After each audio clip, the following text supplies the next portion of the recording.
Existem planetas além do nosso sistema solar? É uma questão que poucos ousaram investigar.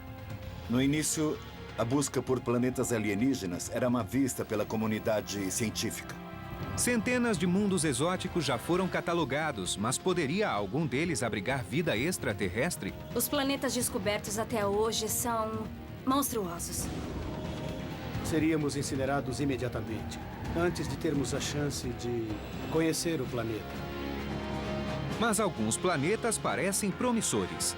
Estou tão animado com o Gliese 436 que eu mal consigo acreditar. Estaríamos próximos de encontrar uma nova Terra? Ainda não sabemos se planetas como a Terra são comuns no universo ou se não passamos de uma anomalia cósmica. Ciência de vanguarda, mundos exóticos e climas extremos em uma viagem pelo universo na busca por planetas alienígenas.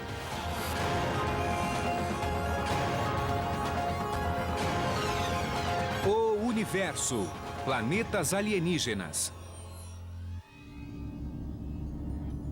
Na constelação de Pégasus, a 50 anos-luz da Terra, existe um planeta monstruoso.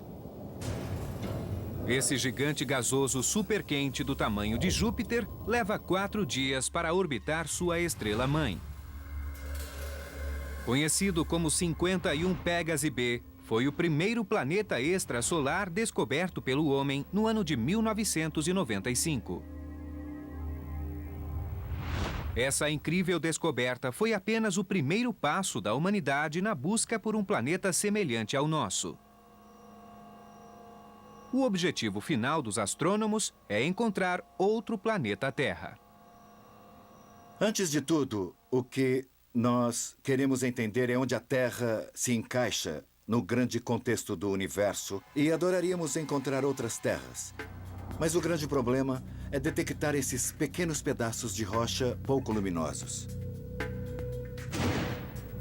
Qual seria a ocorrência de planetas como a Terra no universo? Se 1% de todas as estrelas forem orbitadas por um planeta igual ao nosso, isso significaria que existem bilhões de terras a serem descobertas. É possível que existam inúmeros planetas rochosos parecidos com a Terra. Mas quão parecidos? Existem muitas questões em aberto sobre a singularidade do nosso planeta. E ninguém sabe se a Terra é uma anomalia ou não. É uma questão extremamente profunda e, na minha opinião, muito intrigante. Na categoria dos planetas extrasolares, há uma variedade de mundos exóticos. Podemos encontrar planetas oceânicos completamente cobertos de água, mundos congelados, planetas semelhantes a Marte, com atmosferas ainda mais densas e imensos vulcões em atividade, e até planetas iluminados por 2 sóis. Podem existir planetas habitáveis para a raça humana e mundos hostis que poderiam abrigar outras espécies de criaturas. A principal lição que aprendemos até agora nessa busca é que a natureza pode criar uma grande variedade de planetas.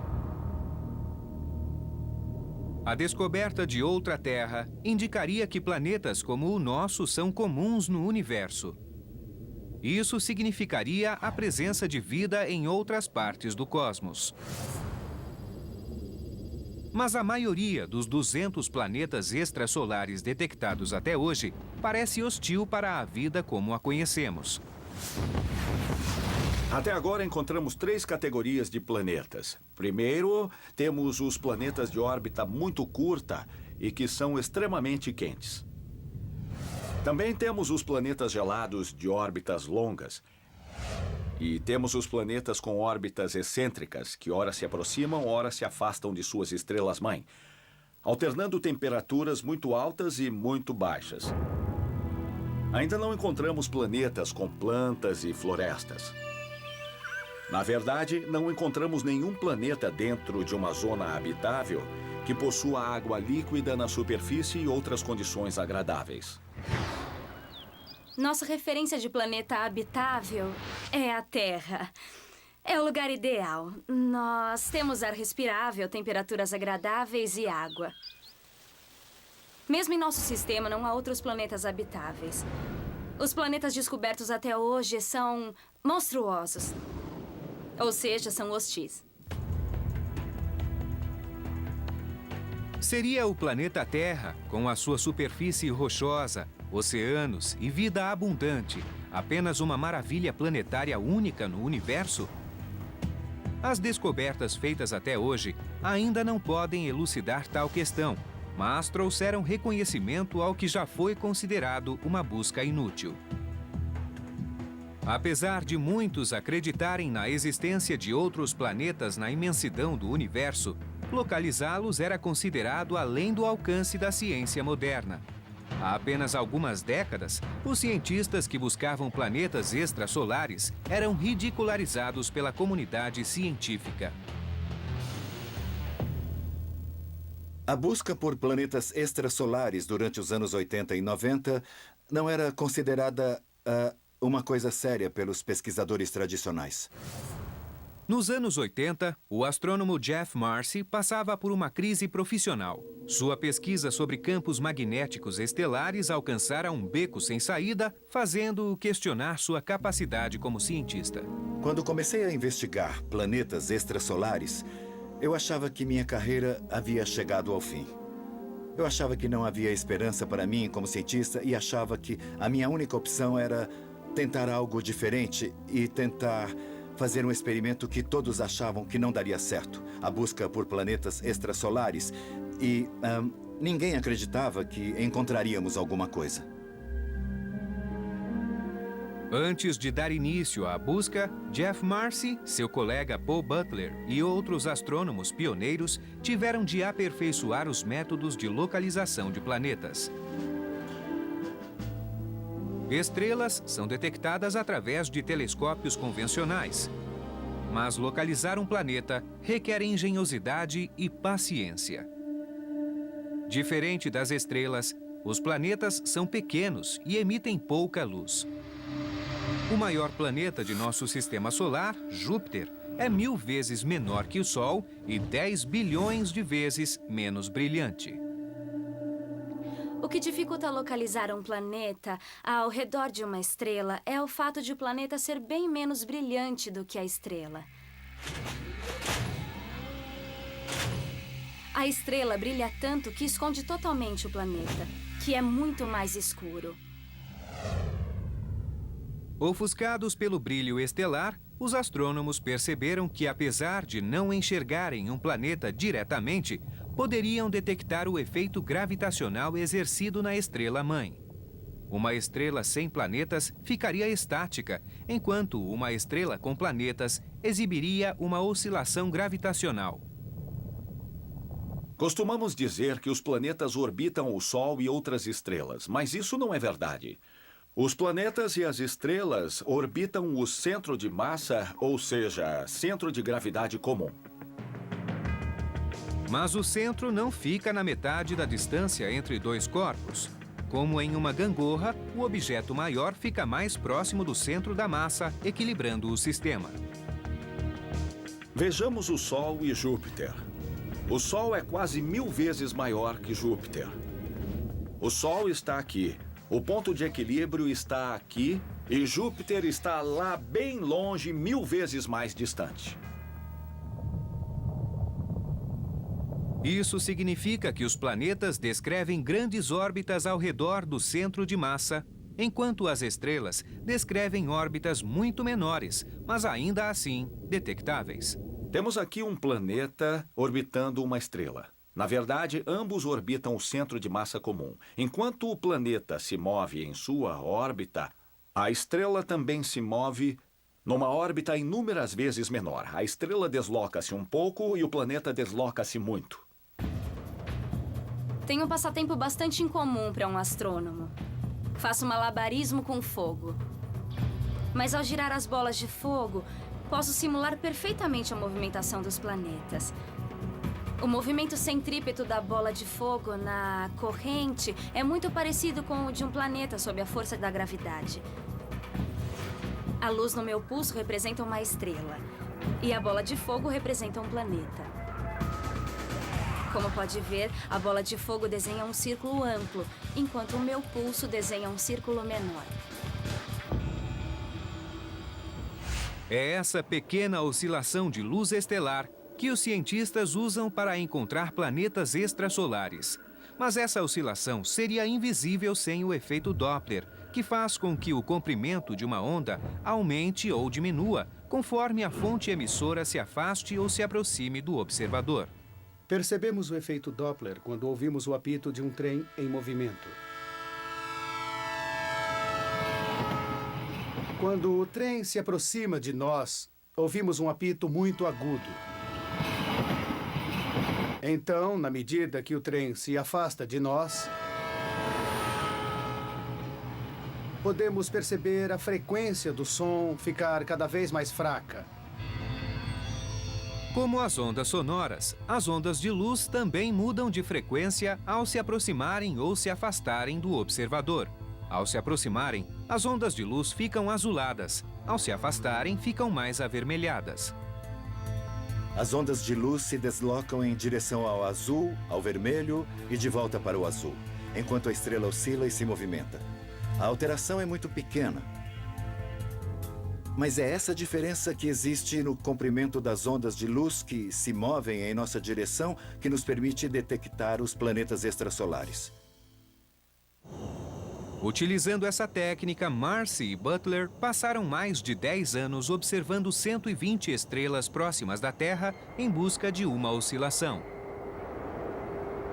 Passei 11 anos sem encontrar um só planeta, nada. E ninguém se surpreendeu com aquilo, porque parecia óbvio para todos que essa era uma pesquisa inútil, frívola, e diziam até mesmo que era lunática a busca por planetas extrasolares. Então, em 1995, os astrônomos suíços Michel Mayor e Didier Queloz anunciaram a descoberta de um planeta gasoso gigante orbitando a estrela 51 Pégase. Marcy e Butler correram para o Observatório Lick em Monte Hamilton, na Califórnia, e apontaram o telescópio para os céus na tentativa de confirmar os resultados da equipe suíça. Sim, lá está. É maravilhoso. Paul Butler e eu ficamos chocados ao vermos que a oscilação da estrela estava lá, como os suíços haviam dito. E eu me lembro de sair do Observatório Lick, no Monte Hamilton, em silêncio absoluto, ao lado de Paul Butler. Nós sabíamos que o primeiro planeta extrasolar havia sido descoberto.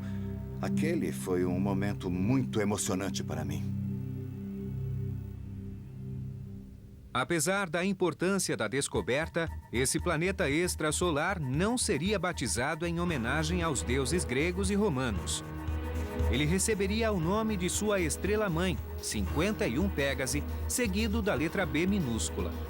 Conforme essa nomenclatura, se um segundo planeta for descoberto ao redor da mesma estrela, ele receberá uma letra C e assim por diante.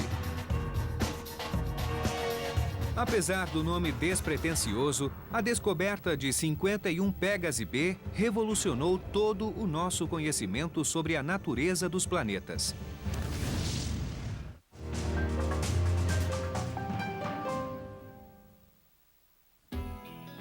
Acredite no seu trabalho que o Em 1995, o astrofísico Alan Boss foi escolhido para revisar o artigo de 2 astrônomos suíços que anunciava a descoberta do primeiro planeta extrasolar. A leitura do artigo me custou algumas noites de sono, pois era uma descoberta impressionante. Os suíços alegavam ter encontrado um planeta semelhante a Júpiter. Mas enquanto Júpiter leva 12 anos para dar uma volta ao redor do Sol, esse planeta completa uma revolução a cada 4 dias. Isso significava que este planeta estava muito mais próximo de sua estrela-mãe, 100 vezes mais próximo do que Júpiter do Sol. Isso era muito difícil de compreender. Júpiter orbita o Sol a uma distância de 778 milhões de quilômetros. 51 Pégase B está a apenas 8 milhões de quilômetros de sua estrela-mãe. Se fosse colocado em nosso sistema solar, esse planeta estaria mais próximo do Sol do que Mercúrio, nosso planeta mais inferior. Por estar tão próximo do Sol, o planeta está sendo literalmente cozido. A radiação estelar é absurda, comparada com o que experimentamos aqui na Terra, que está relativamente afastada do Sol. Foi uma descoberta totalmente inesperada. Esse planeta não poderia ter se formado ali. Os astrônomos sabiam que ele não deveria estar ali. É como encontrar uma sequoia gigante no meio do Central Park. Sabemos que ela não pertence àquele ambiente. Então nos perguntamos, como isso foi parar ali? Era isso que os astrônomos queriam saber quando esses planetas gigantes começaram a surgir. 51 Pégase B não era uma aberração da natureza. Ele foi apenas o primeiro de dezenas de planetas chamados de jupiterianos quentes, encontrados em órbitas improváveis. Segundo a teoria de formação planetária mais aceita, a rocha e o gelo presentes nos discos que circundam estrelas jovens se aglomeram formando um núcleo sólido. Acrescido de gás, esse núcleo aumenta de tamanho até englobar todo o material ao seu redor. Esse processo só poderia ocorrer a uma certa distância da estrela, onde haja formação de gelo. Um planeta desse tamanho não pode se formar tão perto de uma estrela. É preciso haver uma certa distância para permitir a formação de gelo. Em nosso sistema solar, isso ocorre em Júpiter, que está 5 vezes mais longe do Sol do que a Terra. Como explicar a formação do gigante gasoso 51 Pégase B tão perto de uma estrela? A explicação surgiu de repente. Eu acordei no meio da noite e falei para mim mesmo, talvez esse planeta tenha migrado do local onde se formou originalmente.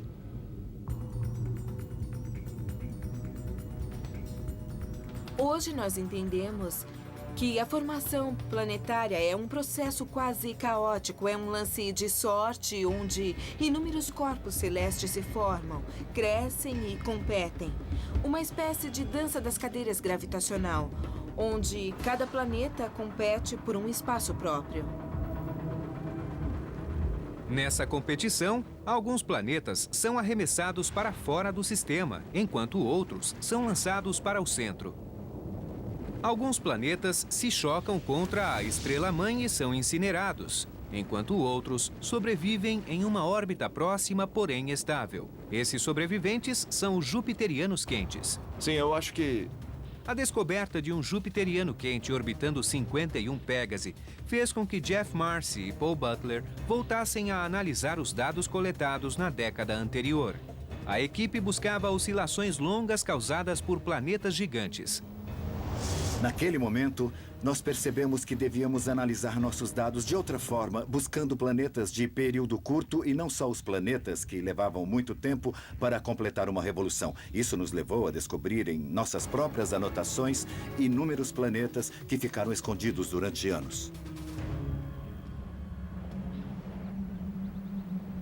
Eu me lembro como se fosse ontem. 30 de dezembro de 1995... Às 8 horas, o telefone tocou. Eu atendi, era Paul Butler, meu principal colaborador há mais de 20 anos. Ele disse, Jeff, venha para cá. Entrei no carro imediatamente e dirigi até esse escritório onde estou sentado agora, na Universidade da Califórnia, em Berkeley.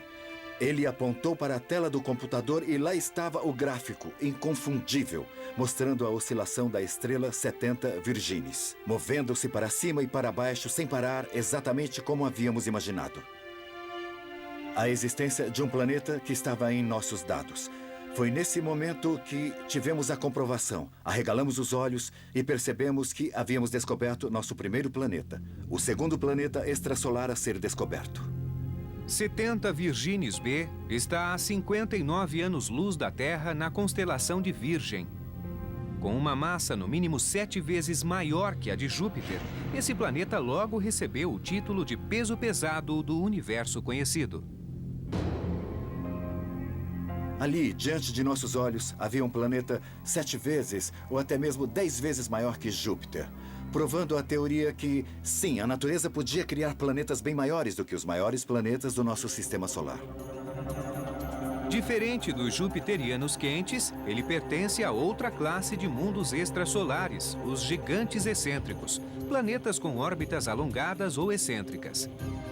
Durante a trajetória, a distância entre 70 Virginis B e sua estrela-mãe varia de 101 a 43 milhões de quilômetros. O aspecto mais surpreendente do planeta de 70 Virginis é que, desde pequenos, nós aprendemos na escola que os planetas descrevem órbitas circulares ao redor do Sol. Então, como esse planeta poderia girar ao redor da estrela-mãe em uma estranha órbita alongada? Os primeiros planetas extrasolares descobertos desafiaram nossa visão de como os planetas devem se comportar. Durante a década seguinte, outras descobertas mostraram que as órbitas excêntricas são comuns, enquanto as órbitas circulares de nosso sistema solar parecem ser mais raras. Francamente, eu me sinto envergonhado de pensar sobre como nós podíamos imaginar que sabíamos tudo sobre o comportamento dos planetas extrasolares, suas órbitas e propriedades. Nós imaginávamos que esses planetas seriam exatamente iguais aos planetas que orbitam nosso Sol. Fomos completamente cegos, eu sei agora. E, como cientista, eu acho embaraçoso ter pensado dessa maneira. Mas, pelo menos, aprendemos que os planetas extrasolares são totalmente diferentes daqueles encontrados em nosso sistema solar. A revolução planetária que teve início nos anos 90 também serviu para derrubar a ideia de que os planetas são raros no universo. Com a lista crescente de planetas extrasolares, os astrônomos querem aprender o máximo possível sobre os mais de 200 mundos já descobertos. A técnica Doppler, utilizada por Jeff Marcy e outros astrônomos, determina a massa do planeta descoberto, mas não o tamanho. Para descobrir o tamanho de um planeta extrasolar, é preciso um pouco de sorte. A órbita do planeta precisa ser alinhada de modo que, da Terra, seja possível vê-lo passar na frente de sua estrela-mãe. Essa passagem é chamada de trânsito. Ao medir a diminuição do brilho estelar durante o trânsito, os astrônomos podem determinar o tamanho de um planeta.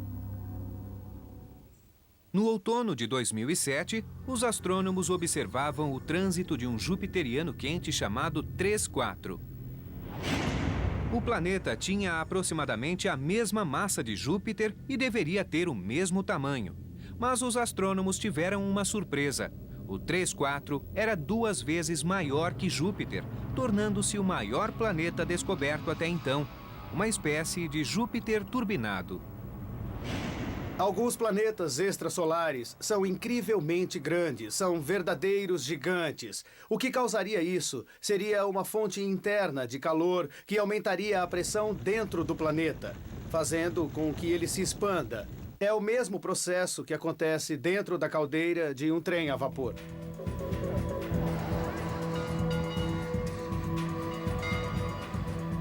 Em uma caldeira, a água é aquecida por uma fonte de calor. Essa água se transforma em vapor, a pressão aumenta e isso faz com que o pistão da caldeira se expanda e se mova.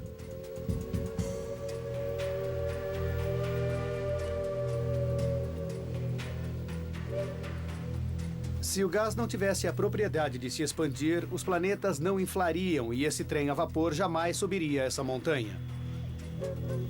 O calor intenso pode explicar a origem dos jupiterianos expandidos, mas algo muito mais estranho acontece nesse outro planeta alienígena.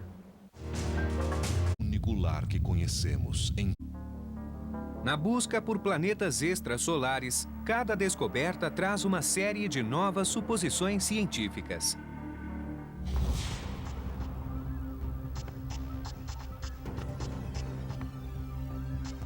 Na Universidade do Arizona, o cientista planetário Adam Shulman estuda o clima em outros planetas.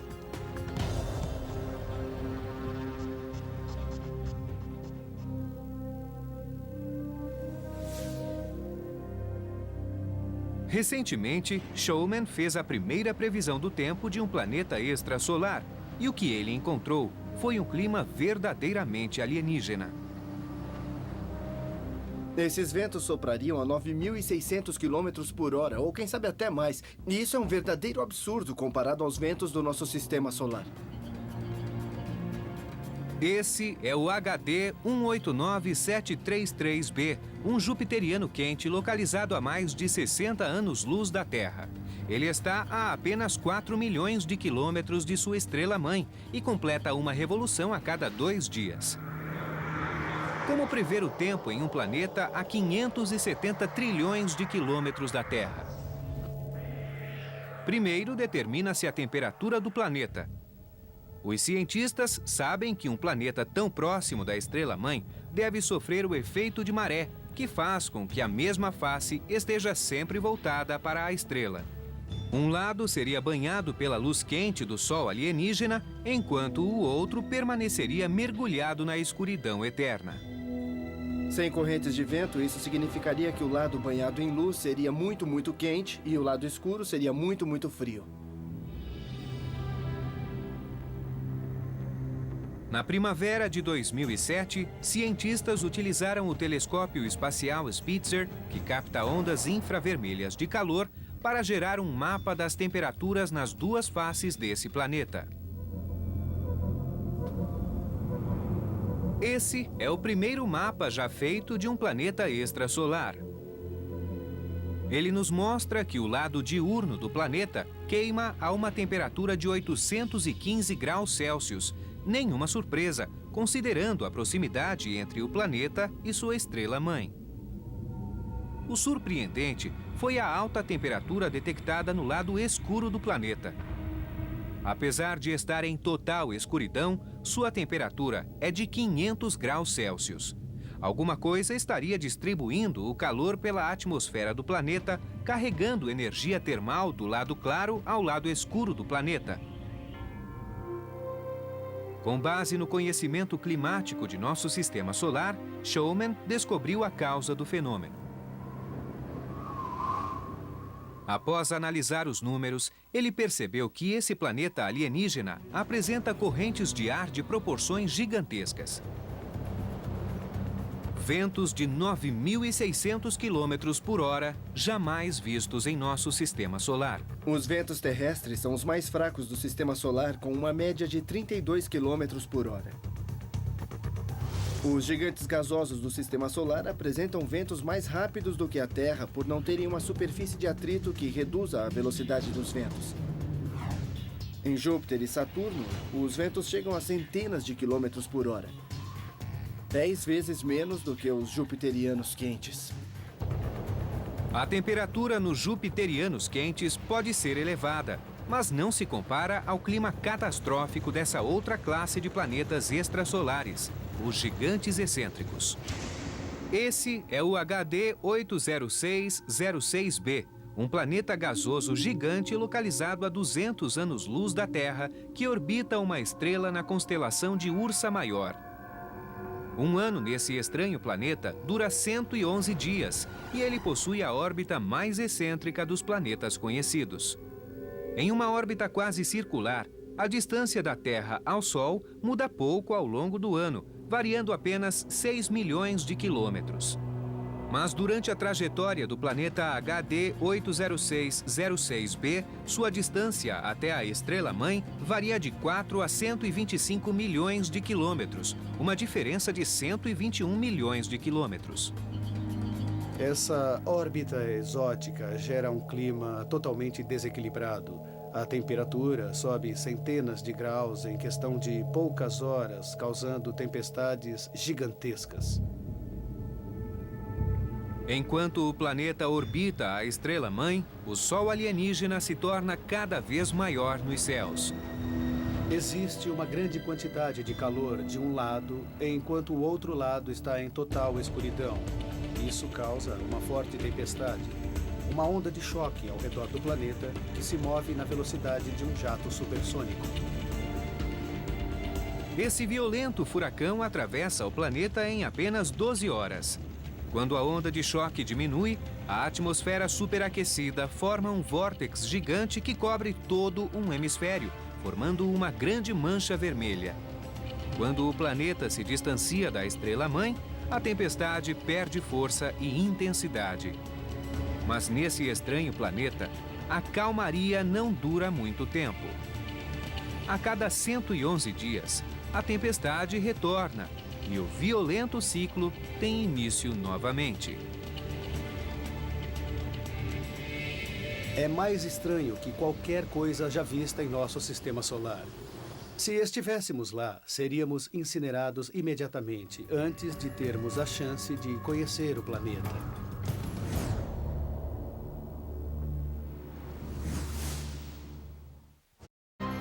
A natureza parece especialista em criar mundos estranhos, mesmo nos lugares mais inesperados. Esse é um pulsar, uma variedade rotatória de um corpo estelar exótico chamado estrela de nêutron. As estrelas de nêutron são remanescentes deixados após uma grande estrela explodir em uma supernova. Ninguém esperava encontrar planetas nessas perigosas regiões cósmicas. Jamais imaginei que seria possível encontrar planetas orbitando estrelas de nêutron ou pulsares. As estrelas de nêutron são formadas pelas explosões de supernovas quando estrelas explodem violentamente.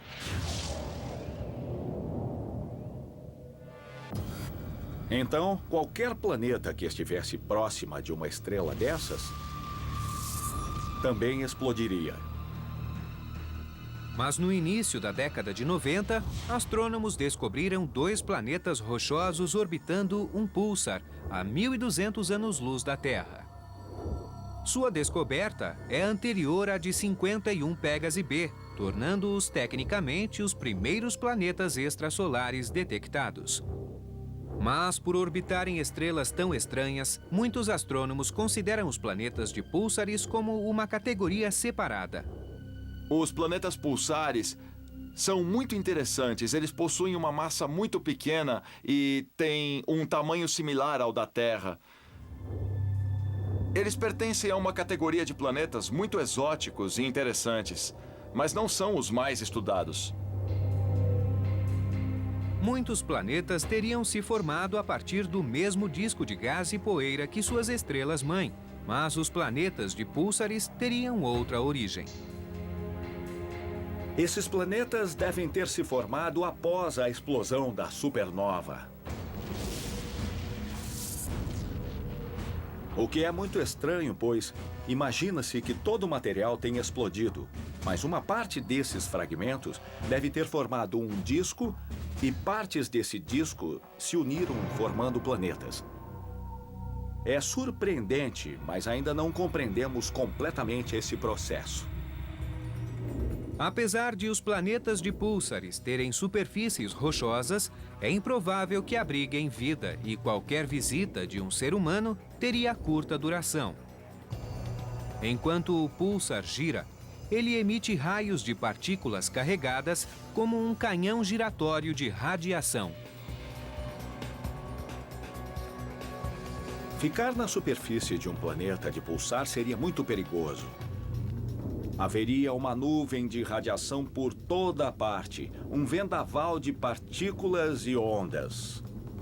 A radiação seria tão forte que queimaria toda a pele rapidamente, causando todo tipo de câncer e mutações. Seria impossível sobreviver. Se você tivesse muita sorte, pois pelo menos morreria de uma maneira espetacular, ficaria no centro do pulsar. A cada rotação, o raio passaria por você como um raio de luz brilhante de um farol muito próximo, piscando em sua direção. Mas não seria um ambiente habitável, não mesmo. Apesar de não serem locais habitáveis, os planetas de púlsares nos ensinaram uma lição fundamental sobre a formação planetária no universo. Esses planetas estranhos que orbitam as estrelas de nêutron nos ensinaram que a formação planetária parece ser um processo muito comum. A gravidade é capaz de unir fragmentos em qualquer parte do universo. Se a natureza é capaz de formar planetas, mesmo sob condições difíceis, há grandes chances de que o universo esteja cheio de planetas e que, em algum lugar do cosmos, outras terras estejam esperando para serem descobertas. Mas se isso for verdade, onde estariam esses planetas? Por que ainda não foram encontrados? Os primeiros planetas encontrados nos anos 90 eram gigantes e eram 300 vezes maiores que a Terra.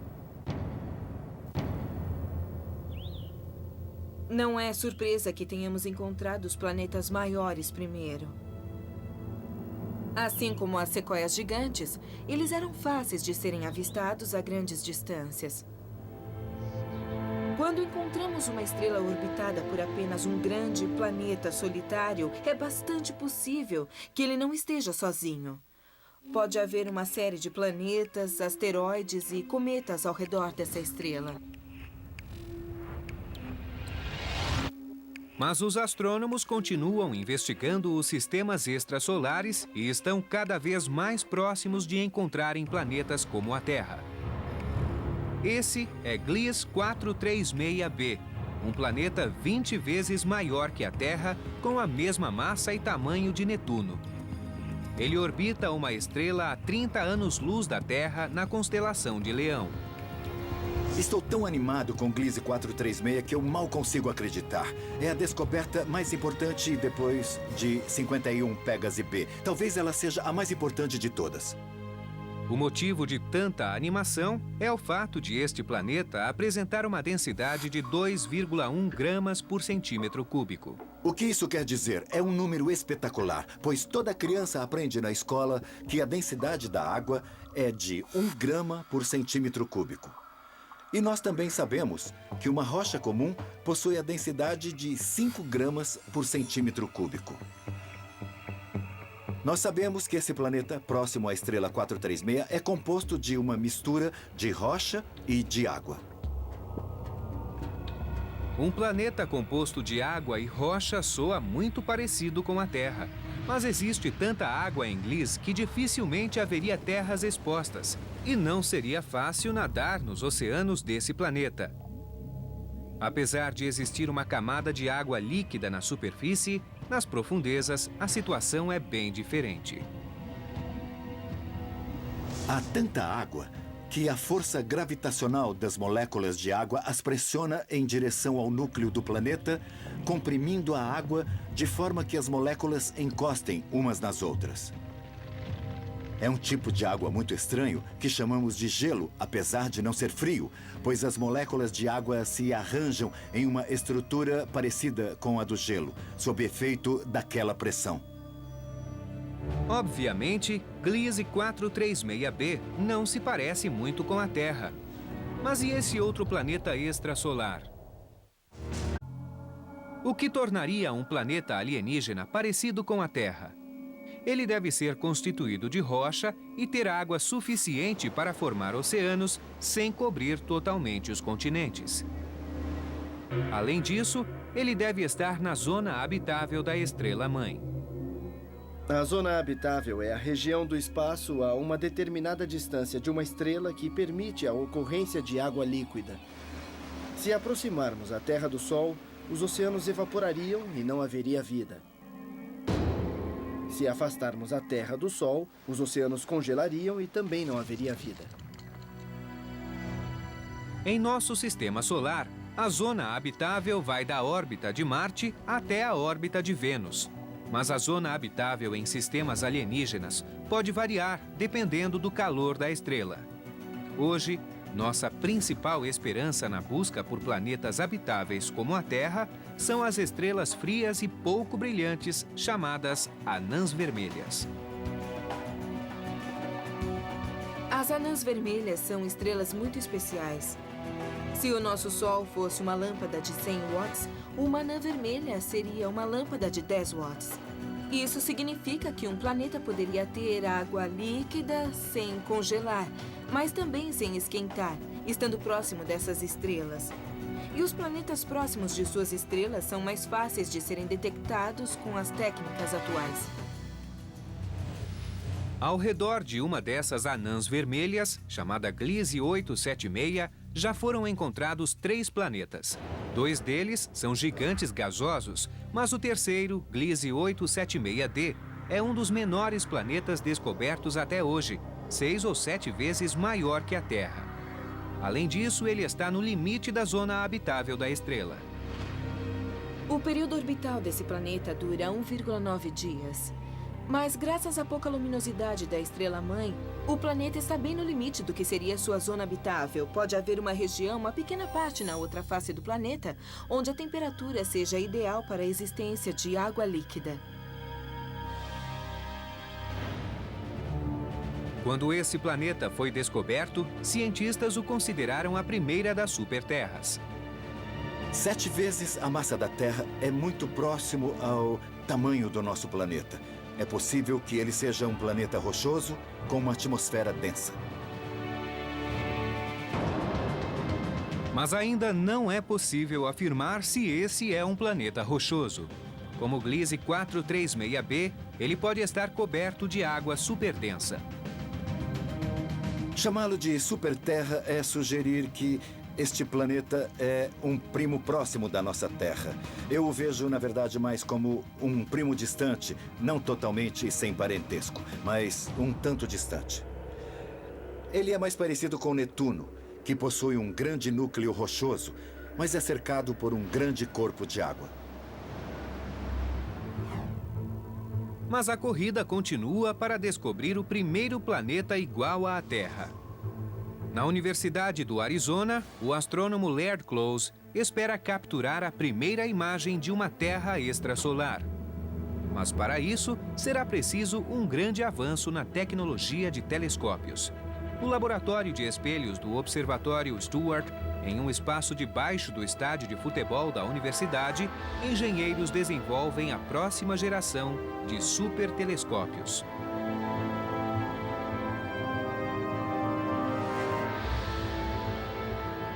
Esse é o maior espelho já feito.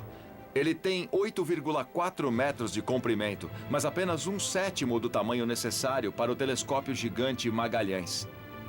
Quando combinado com outros 7 espelhos iguais a esse, o telescópio Magalhães poderá captar imagens de planetas extrasolares. Talvez planetas iguais à Terra, orbitando sóis alienígenas. Programado para ser finalizado em 2016, esse telescópio fornecerá imagens até 10 vezes mais nítidas do que o telescópio espacial Hubble. A NASA e a Agência Espacial Europeia também estão desenvolvendo várias missões com telescópios espaciais para varrer as estrelas em busca de nosso irmão interplanetário.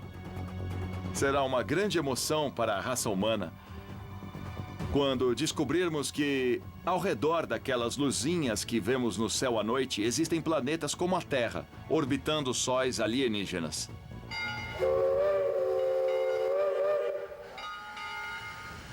Com o avanço da tecnologia, seremos capazes de encontrar planetas mais parecidos com a Terra. Planetas que tenham vida e talvez até planetas que tenham florestas e trens a vapor. Os astrônomos que dedicaram suas vidas a essa busca acreditam que é só uma questão de tempo até encontrarmos o primeiro planeta extrasolar igual à Terra. A coisa mais animadora que posso dizer é que hoje estamos descobrindo uma série de planetas que têm apenas 5 ou 10 vezes a massa da nossa Terra. Ainda não encontramos planetas como o nosso, e esse é o nosso objetivo final. Mas encontramos planetas cada vez mais próximos ao nosso planeta natal. Quando finalmente cruzarmos essa barreira e encontrarmos sinais da existência de um planeta habitável, esse será um evento memorável para a humanidade. As pessoas não deveriam se preocupar com o fato de não termos encontrado outras terras, porque estamos nos esforçando e acredito que deverá acontecer nos próximos 10 anos. Fiquem ligados. Os observatórios são nossas janelas para o universo. Estações de alerta que percorrem os céus em busca de objetos próximos à Terra, como asteroides e cometas que passam a 8 milhões de quilômetros da órbita do planeta. O Dr. Don Yeomans integra um grupo de cientistas da NASA que tenta descobrir sinais de outra tempestade de asteroides. O espaço está cheio de objetos que podem se chocar com a Terra. Somos atingidos por toneladas de material todos os dias. Por sorte, a maioria desses asteroides não é notada, pois caem em regiões despovoadas da Terra ou dos oceanos. Outros pegam fogo ao entrar na atmosfera, tornando-se maravilhosas estrelas cadentes. Mas no ar limpo e rarefeito de Tucson, Arizona, astrônomos do Observatório Catalina descobriram 140 asteroides próximos à Terra só nos últimos 12 meses. O programa de objetos próximos à Terra tem 3 metas: detecção precoce, detecção precoce e detecção precoce. Dos mais de 4.500 objetos próximos à Terra já descobertos, 850 têm mais de 1.000 metros de diâmetro. Mas, mesmo objetos menores podem ter um efeito devastador se colidirem com a Terra. Um desses objetos se destaca. Em 2004, cientistas descobriram um asteroide a que deram o nome de Apophis, o deus egípcio das trevas e da morte. Desloca-se pelo espaço a 45.000 quilômetros por hora, tem cerca de 300 metros de diâmetro e parece rumar diretamente para a Terra. Medindo 16.000 metros quadrados, o Apophis pode destruir uma grande cidade se atingir a Terra. Mas os cientistas ainda não sabem se ele colidirá com o planeta ou apenas chegará perto. Chegará muito perto da Terra em 13 de abril de 2029, que será uma sexta-feira. Sexta-feira 13, é claro. Mas o Apophis é apenas um dos objetos próximos à Terra. E se múltiplos objetos se dirigirem para o planeta ao mesmo tempo? Muitos cientistas acham que tais corpos são os últimos vestígios do antigo bombardeio. Para saber o que pode desencadear uma nova tempestade, eles precisam entender o que aconteceu no passado. A primeira pergunta é quando foi? A resposta foi descoberta por acaso durante uma das grandes realizações científicas da humanidade.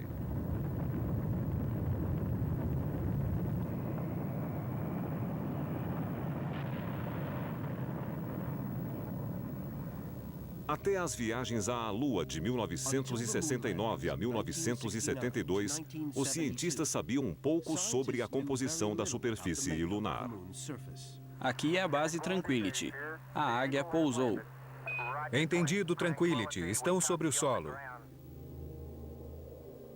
Em 1972, os astronautas da Apollo já haviam recolhido mais de 350 quilos de pedras lunares com o fim de obter dados sobre nosso vizinho espacial. A NASA dividiu as amostras entre os cientistas. Alguns buscaram sinais de vida, outros indícios de água. O professor Jerry Wasserburg, do Instituto de Tecnologia da Califórnia, teve a tarefa de descobrir a idade das pedras recolhidas na superfície lunar. Antes da Apollo, os cientistas achavam que a superfície da Lua, tal como a da Terra, fora renovada pela atividade vulcânica. Ninguém sabia o que esperar. Tínhamos vários pontos de vista interessantes. Jim Shoemaker e o Centro Geológico Americano achavam que as pedras seriam jovens. Para descobrir a idade das pedras, Wasserburg usou um espectrômetro de massa, que identifica os compostos químicos das pedras, medindo seu peso molecular. As amostras foram vaporizadas, ionizadas e submetidas a um campo magnético. A composição química de cada pedra logo tornou-se aparente e incluía pequenos níveis de radioatividade. Como a radioatividade se decompõe com o tempo, os cientistas podem calcular a idade das amostras. Até então, os geólogos achavam que a superfície da Lua era composta de pedras vulcânicas relativamente jovens expelidas por vulcões lunares. Também pensavam que as crateras da Lua eram os restos desses vulcões extintos. Wasserburg calculou que a Lua tinha 4,5 bilhões de anos, mas então notou um estranho padrão. Pedras recolhidas na superfície da Lua mostravam a mesma idade, 3,9 bilhões de anos. Além disso, as amostras eram compostas de pedras derretidas que continham partículas sólidas, sugerindo que haviam sido submetidas a calor e pressão intensos, bem mais intensos do que os que ocorrem em vulcões. Portanto, as pedras e crateras da Lua não podiam ser vulcânicas. A composição química das pedras indicava que haviam se formado nas profundezas da Lua e depois seguido para a superfície. Para Wasserburg, as crateras tinham apenas uma causa possível: impactos de asteroides. Os geólogos ignoraram as crateras como parte de um processo. E esse processo de erosão, vinda do espaço, que ocorria como forma dominante de alterar a superfície do planeta, não foi notado. Isso não foi notado porque os cientistas nunca haviam observado o choque de um asteroide e não podiam imaginar que a erosão vinda do espaço pudesse ter criado milhares de crateras, algumas com milhares de quilômetros de largura. Mas os cientistas que estudam as poucas crateras restantes na Terra confirmaram que a energia cinética, armazenada em um asteroide, depende de seu tamanho e velocidade. Um asteroide que se desloca a 16 quilômetros por segundo, ao se chocar, libera energia equivalente a 50 mil megatons de TNT. Com o dobro da velocidade, a energia equivale a 200 mil megatons de TNT e produz uma cratera 50% maior. Quanto maior e mais veloz o asteroide, mais larga e profunda a cratera. Quando um asteroide se choca, essa energia cinética é liberada em milésimos de segundo. Derrete e destrói o asteroide e abre um enorme buraco. Mas essa energia basta para trazer antigas pedras subterrâneas para a superfície? Este é um dos canhões mais potentes do mundo. Com calibre 3 e 11 metros de comprimento, é disparado por uma explosão de hidrogênio comprimido a 1 milhão de vezes a pressão do ar e lança projéteis a velocidades próximas à de um asteroide. Esta pequena bola representa o asteroide. O alvo é um tanque circular de areia dentro de uma câmara de aço a vácuo de 2 metros de diâmetro. Este é o professor Pete Schultz, um astrônomo especializado em formação de crateras.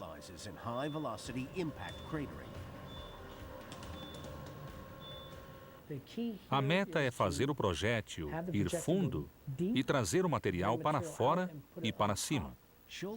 Uma camada de areia de cor clara representa os estratos mais antigos. A areia cor-de-rosa em cima representa as camadas mais jovens da superfície.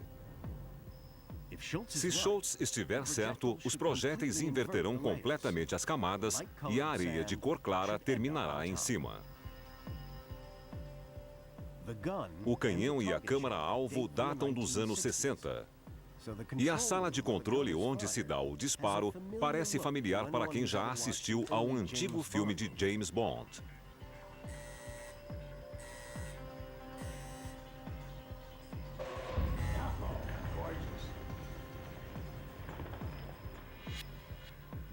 A cratera é quase 50 vezes maior que o diâmetro do projétil que a criou. Então, se um fragmento de asteroide do tamanho de uma Harley-Davidson atingir a Terra, esse experimento mostra que abriria uma cratera do tamanho de um estádio de beisebol. Esse impacto traduzido para dimensões planetárias explicaria o tamanho e a composição das crateras da Lua. Quando olhamos dentro da cratera, vemos que o material que estava embaixo subiu e ficou por cima.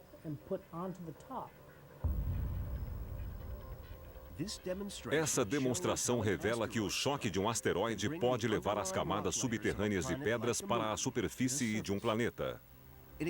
São como as pedras de 3,9 bilhões de anos que os astronautas da Apollo trouxeram da Lua.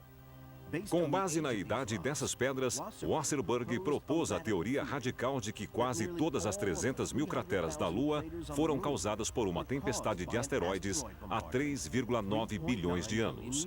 Infelizmente, poucos na comunidade científica acreditaram nele.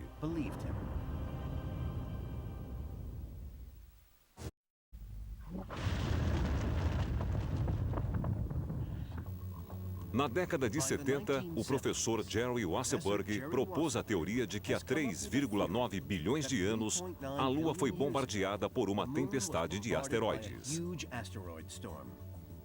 Nós, basicamente, determinamos uma cronologia lunar, em que a Lua criou uma crosta de elementos radioativos logo depois que se formou. Era como um verniz sobre a Lua.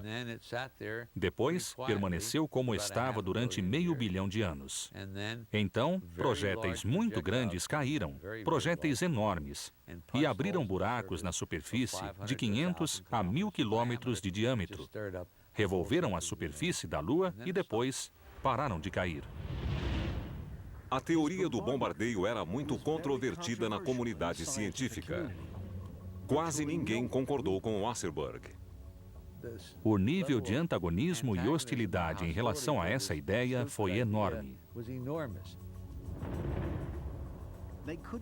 Os cientistas não concordavam com a escala de tempo e a magnitude da teoria do bombardeio. Isso porque havia poucas crateras de impacto bem conservadas para estudar aqui na Terra. David Crane é um geocientista especializado na história geológica do Sistema Solar e na formação da cratera do meteoro no Arizona.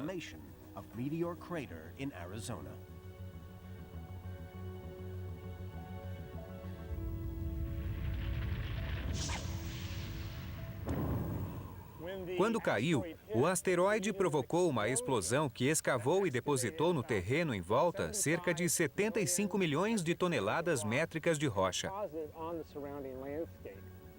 Mas esse impacto teve menos de 1/1000º do tamanho dos choques de asteroides sobre os quais Wasserburg teorizava.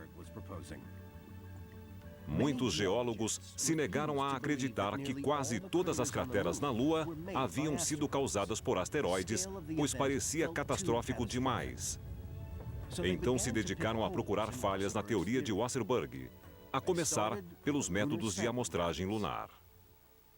Todas as amostras da Apollo vieram de apenas 4% da superfície lunar, e suas idades talvez refletissem somente 2 ou 3 impactos, e não um bombardeio de toda a superfície da Lua. Além de as amostras terem sido extraídas de uma área pequena, o maior problema era que a astrofísica não explicava como asteroides podiam subitamente cair de suas órbitas e bombardear a Lua.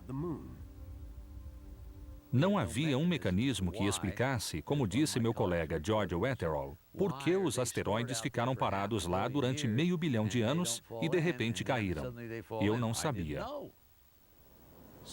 Por isso, a teoria de Wasserburg ficou esquecida durante muitos anos. Devido a essa crítica, precisávamos de um novo modo de testar a hipótese do cataclismo lunar. Precisávamos de amostras de uma porção bem maior da superfície lunar, de preferência de todas as áreas da superfície. Mas como conseguir mais amostras da Lua depois do fim das missões Apollo? Parecia não haver esperança de um dia provar a teoria de Wasserburg. Então, em 1982, uma equipe de geólogos finalmente encontrou um indício pequeno, mas crucial. Estava na neve da Antártica e parecia um biscoito despedaçado. Naturalmente, Wasserburg foi um dos primeiros a saber da descoberta. Recebi um telefonema de Brian Mason e ele disse: Gary, estou diante de um meteorito lunar. Eu disse: você está alucinado,